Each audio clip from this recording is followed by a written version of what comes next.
What does fetus mean in Latin? It means little human being. It means little human being. Let me try that again. Ooh. His smile is very creepy. No, that's not right. He like makes eye contact with her. Okay.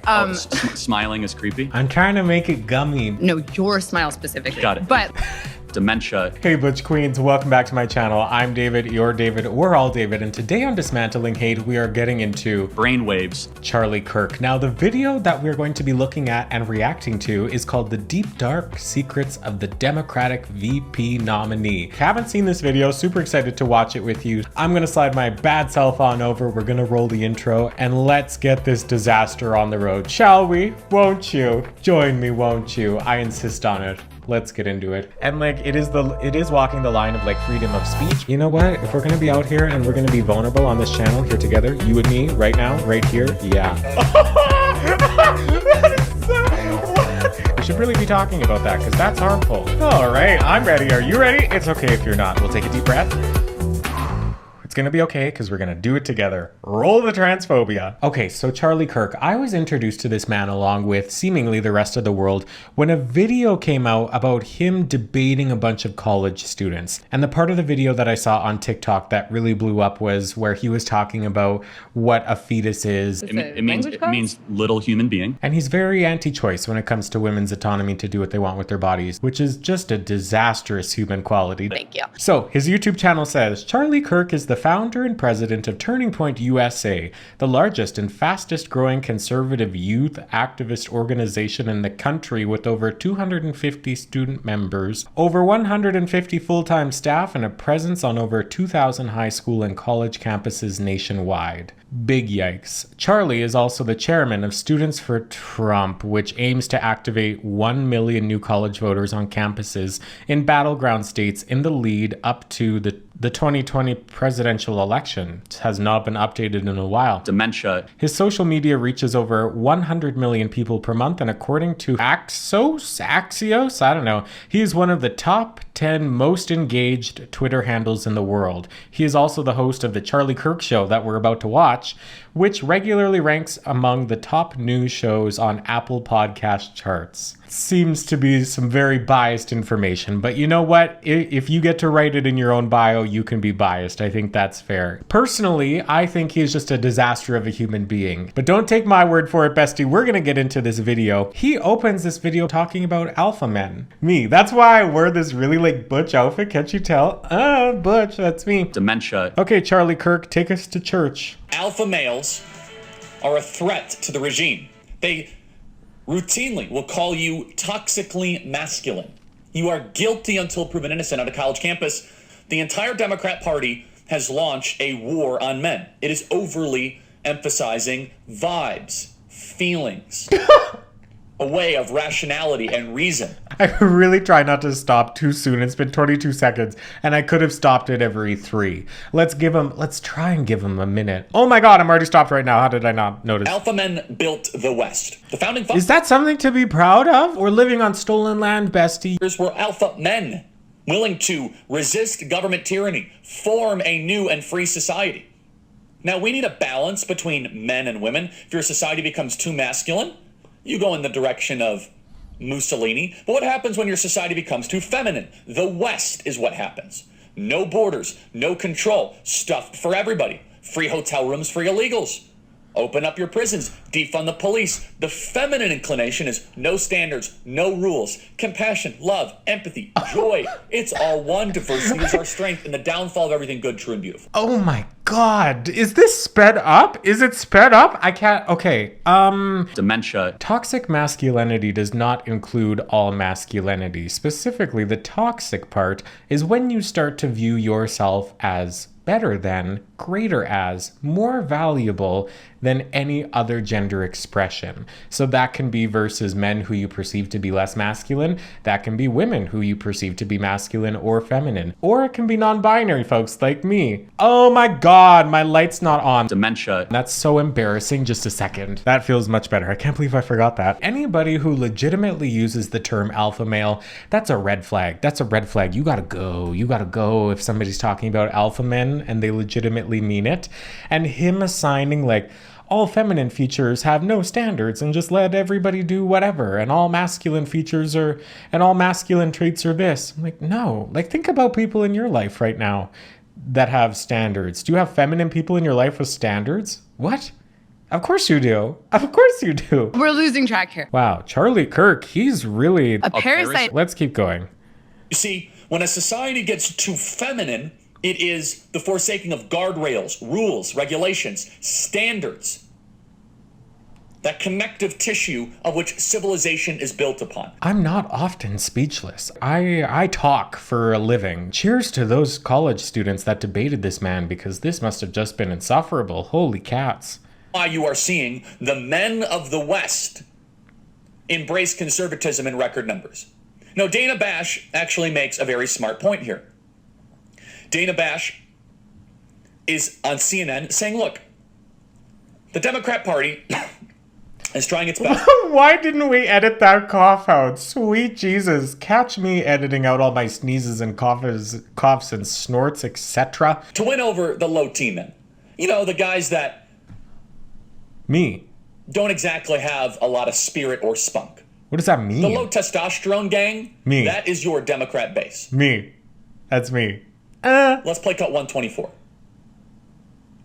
But they are doing so in trying to put forward male figures, Tim Walz being one of them, Doug Emhoff last night, who can speak to men out there who might not be the sort of testosterone-laden, gun-toting kind of guy who wants to listen to Hulk Hogan and the kind of players that came out at the RNC, or might want to listen to that, but also, in addition, understand that it's okay in 2024 to be a man comfortable in his own skin who supports a woman.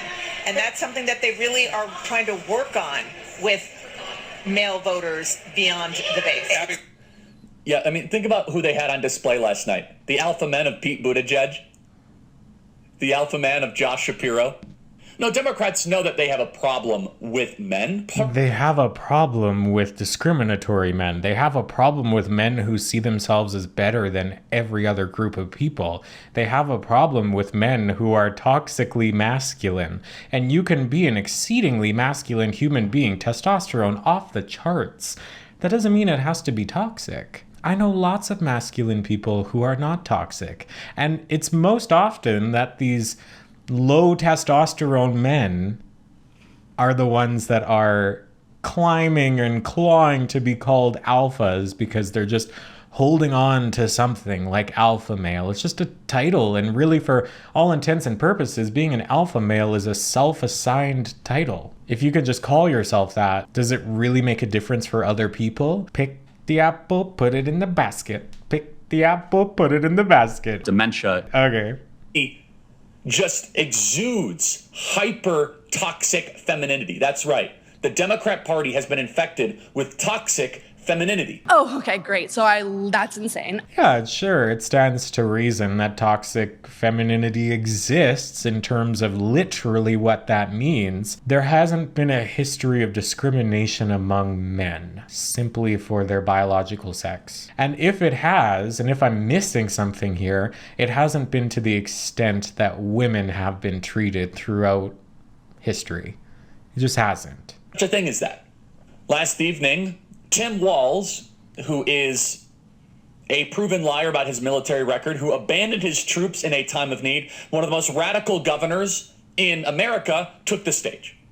Tim Walz is a perfect example of how the Democrat Party is pumping tens of millions of dollars into trying to culturally appropriate conservatism. Dementia. My culture is not your costume. Oh, God. Cultural appropriation, they'll say, is, oh, you can't wear a Native American headdress. That's cultural appropriation. Yes. You can't wear an afro. That is cultural appropriation. Yes, On Cinco de Mayo, mostly. you are not allowed to wear a sombrero hat. That is cultural appropriation. I don't know. However, Democrats are perfectly fine culturally appropriating midwestern conservatism. What does that mean? In my book, Right Wing Revolution, we talk This man wrote a book?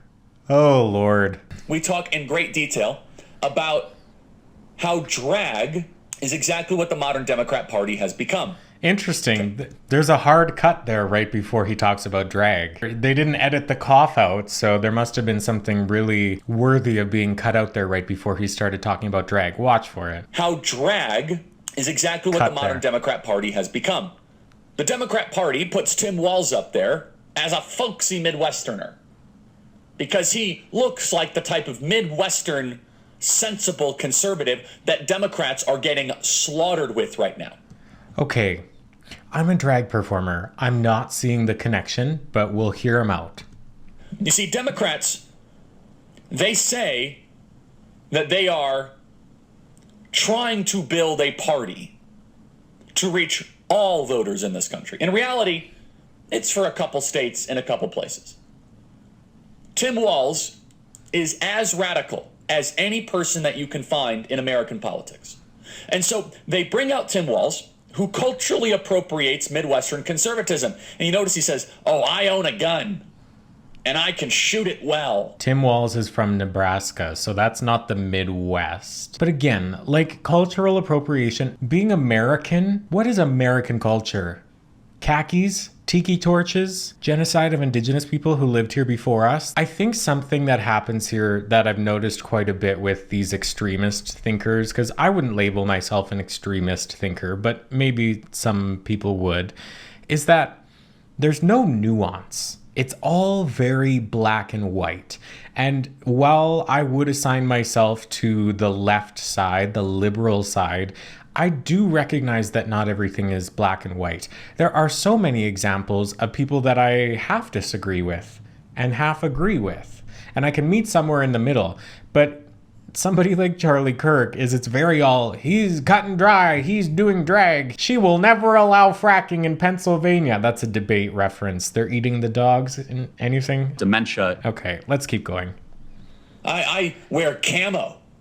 You see, they're trying to propagandize you and convince you that because Tim Walz was a football coach and knows how to shoot a shotgun. By the way, he didn't bring a gun into combat because he betrayed and lied his fellow service members in combat. But somehow you're supposed to support him. That you're supposed to support. Is that camouflage hat supposed to mean something? Is that a gotcha moment? He's not from the Midwest. If you're saying that your culture is camouflage, girl. Walls, because they have the Harris Walls camo hat. They think you'll let your country be destroyed as long as the means of destruction wears camo and served in the National Guard. People losing their rights to bodily autonomy is what I would view as a country that's destroyed. People deserve to choose what happens with their body. People deserve to have fundamental human rights.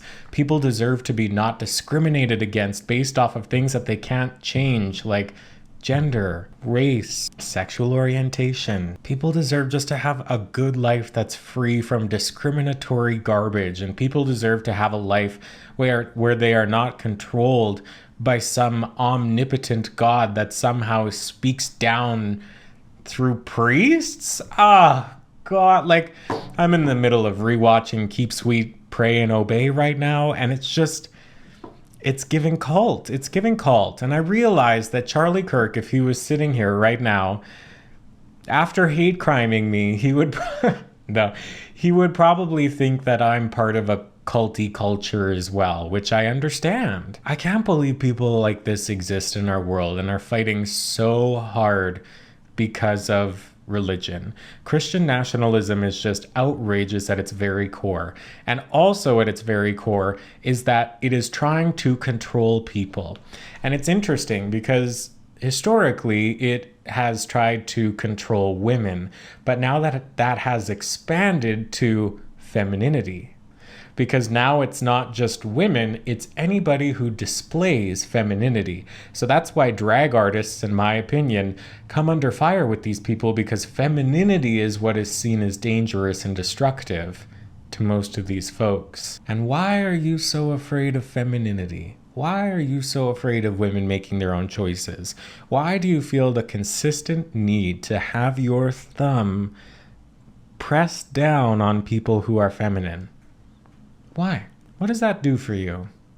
It's nothing good. They think you will now vote for the Democrat Party because they pick a white midwestern governor who wears a camo hat. This goes to show that they are losing so significantly in the rural parts of these states, so significantly with decent people, and they are losing the male vote in record ways. Here is Tim Walz saying, I know guns, I'm a veteran, I'm a hunter, and I was a better shot than most Republicans in Congress, and I've got the trophies to prove it. Play cut 126. I know guns. I'm a veteran. I'm a hunter. And I was a better shot than most Republicans in Congress, and I got the trophies to prove it. See, I'll be honest, I don't believe him when he says that. I just don't. Okay, cool. Like, does it matter if you believe him or not? Like, even if Tim Walz is pandering for votes from the Midwestern gun-toting, I clean my barrel with liberal tears Republicans from the middle of the West, isn't that kind of your job as a politician that's running for office, is to try and humanize and connect yourself with the people you're attempting to get to vote for you? Isn't that the whole point of campaigning? I don't know. I think I'm struggling to see the point here. He done and demonstrated in the last couple of weeks that he tells the truth. He lied about his wife getting IVF treatments. She did not. He lied about stolen valor. And by the way, it's so interesting. Was the audience cheering about the fact that he had guns? No. They were cheering about Tim Walz effectively culturally appropriating Midwestern conservatism. You see, Democrats, they want political power a lot more than we do. And that's probably a good thing. Sure. Okay. We don't worship political power like they do. So they say with Tim Walz, they're willing to stomach somebody who outwardly contradicts their stated positions if it means that they can get to political power. We as Republicans, we don't put up with that anymore. But it goes to show how Hollywood is running the Democrat Party, that they can pick an actor who can put on a disguise and say, oh, wow, I'm going to vote for him because he's like me. This is the continuation of identity politics. The people that say, oh, you're just going to vote for Kamala because she's a woman, or you're just going to vote for her because she's black. Like, I'm not American, I'm Canadian. We kind of have somewhat of a similar situation going on here, but not to the extremes that y'all in the US have going on. Oh, I said y'all. Is that me now becoming a drag queen appropriating Midwestern culture? Where are my tiki torches? Get me my khakis, girl. Dementia. I think it's a really reductionist point of view, void of any nuance whatsoever, to reduce Kamala down to the fact that she is a black woman. And of course, why wouldn't that be somewhat of a selling point to black women? Like, I have never experienced racism. Can you see me? I'm translucent. And reverse racism is not a thing, so forget about it.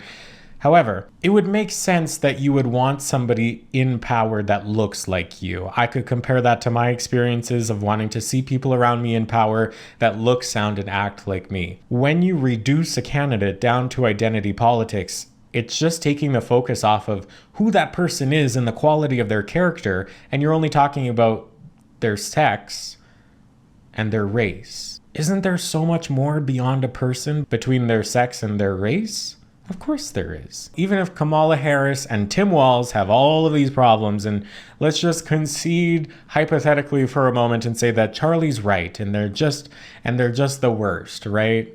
I obviously don't believe that, but let's say even that he's right. The way that Trump would sign Project 2025 into legislation, and he would create literally a hellscape of the United States of America. And again, it can be seen as really reductionist to say that I'm going to vote for her because he's so awful. But wow. Okay, let's keep going. Usually when we think of identity politics, we think, oh, blacks are going to support Kamala Harris. Or we think, oh, women are going to support Kamala Harris. Or blacks supported Obama. But they are now trying to say, well, can we get white men to support Harris Walz because that goofball is a white Midwestern folksy guy? No, it's can we get people who care about the protection of fundamental human rights to vote for somebody in favor of that. I would vote for anybody who wanted to protect fundamental human rights. It wouldn't matter what gender they were or what race they were. I literally don't care about anything about you as a person that you don't have control over. It's the quality of your character that needs to be looked at, not everything about you that you can't control, like your race or your gender. And to even demonstrate further their issue with young men, an issue with men, they could not have made this more grotesque last evening. Not only was he bragging about his guns, they had him enter with his football team. And look, I'm a huge football fan, but could you... That surprises no one. Podcast, we are losing with men. We are losing with men. We are losing with men. Could you make it more clear, Democrats? You're losing with toxic men. You have disenfranchised, turn your back on the men of this country? And let me be very clear. Okay. For the men of America, we must rise up in record numbers and vote in record numbers this fall. And if men vote at the same clip as women in this country, we will win. Why? Because Kamala Harris is winning the female vote by 10 points. Donald Trump is winning the male vote by 15 to 20 points. Therefore, if men and women vote with parity, it's not going to end up well for them. This is the football team running on play cut 131.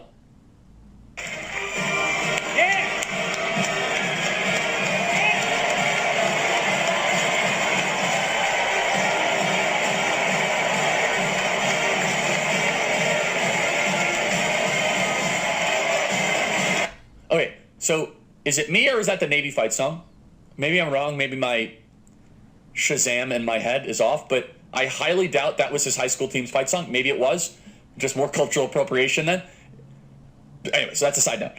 Do you notice that there were no members of his guard unit there and that Tim Walz did not lean into his military service? Because we have successfully flushed out that he is a fraud when it comes to his military service. So now they're going back to his older part of his biography. How do we win over men? Well, you make it seem like you are Mike Ditka. Make it seem... There's so much context here that I don't understand, but that's probably okay. Let's finish this out and then we'll be done. You're giving that pump-up speech to the 85 Bears. Thinking that Tim Walz is going to win over men is exactly what women running a convention would do. Women think that they know what men want. Men think they know what women want. It is very clear that a group of women are organizing the DNC. Where they get around, they say, well, what if we have them storm the sports ball people come up on stage? Yeah, so that's the end of this Charlie Kirk train wreck. Honestly, yeah, is that such a bad thing to have a national convention run by women? I think that's meant to be an insult because he doesn't view women as equals, which is kind of embarrassing and cringy to admit online. He's really saying the quiet part out loud there. Anyway, babies, that brings us to the end of this video. Thank you for sticking it out to the end. If you're American, I'm sorry. There's really no other way to say it. You are living through a dumpster fire, and I really do apologize for that. But I fully believe and hope and cross my fingers that this will be the positive swing of the pendulum for the rest of history, because this will be quite a monumentous election. In either direction here. Masculinity doesn't have to be toxic. You do not have to concede in order to respect women and value bodily autonomy. Cultural appropriation only applies when culture has been trampled on by Westerners. Yeah, let's just hold a moment for colonization and racism because that man misses all that nuance. But why wouldn't he? He's a straight white man. But actually, no, that's not right either, because I know a lot of straight white men who are not discriminatory to people who are not like them. So there's really no excuse for him, especially somebody that has such a big platform like this. So I thank you for getting to the end of this video. It must mean a lot to you if you're still here, and this means a lot to me too. So thanks for sticking around. If you want more from me, you can see the Dismantling Hate playlist that's going to roll over the end screen here. There's lots of other episodes for you to go and watch. If you want to hang out more with me, I have a podcast called Talk with David Day. You can watch on YouTube or listen on Spotify. I have a vlog series called Does Size Matter Part 3, the remix, you can watch on YouTube. Follow me on Instagram and TikTok, girl. Get one last look at this butch queen here before I take off this very itchy pink glittery top. That's all from me, girls. Thanks for watching, and until next week, dementia. And like it is walking the line of like freedom of speech. You know what? If we're gonna be out here and we're gonna be vulnerable on this channel here together, you and me, right now, right here, yeah. We should really be talking about that because that's harmful. All right, I'm ready. Are you ready? It's okay if you're not. We'll take a deep breath. It's gonna be okay because we're gonna do it together. Roll the transphobia.